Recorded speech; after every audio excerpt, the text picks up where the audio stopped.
Now we're going to sow some seeds. I have my filled 128 tray in front of me.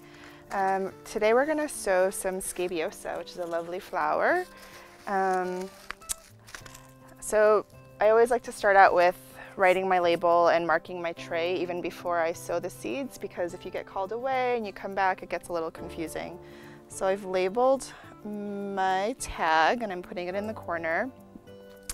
You have this nice even surface. You're going to take your fingers and dibble a little hole, depression in each cell.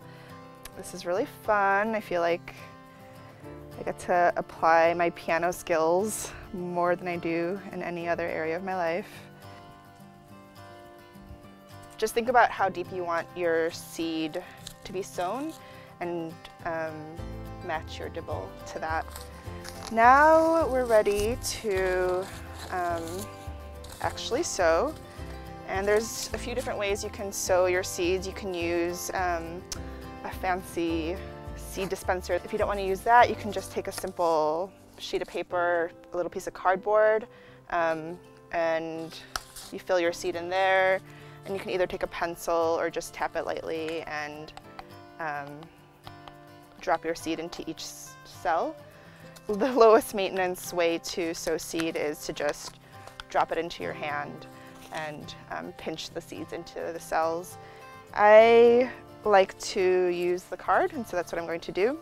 You want to keep your seeds away from water and from soil, so you don't want any water or dirt to get back into the seed packet. So especially when you're handling seed, it's always, I like to use this little detail of just dropping it into the dispenser that you're going to use rather than reaching into the packet to grab it. And also I kind of like to just guesstimate how much seed I'm going to use, so I don't have to, I minimize how many seeds I'm putting back into the packet later. So once I've done that, I have some scabiosa seeds. I'm just going to tap the card and drop a seed into each cell. We'll do 2 seeds per cell just to ensure germination. If one seed doesn't germinate, then at least the other might. And if both seeds germinate, then we'll come back later and thin one of the starts out. And if I drop too many, if I have 3 or 4 in there, I'm just gonna not worry about it and move on, because I can just come back and thin it out later. So now that we've filled up our speedling with our seeds, we're just gonna cover them using some sifted mix. The sifting helps keep any large particles from covering the seed and just gives it a nice fine texture to push its shoot through.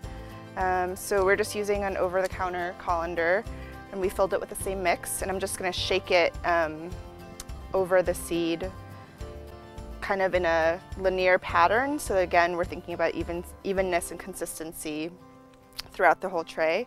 And we've learned this year that the higher I hold up the colander, the easier I can see what's actually falling and how it's covering the seed.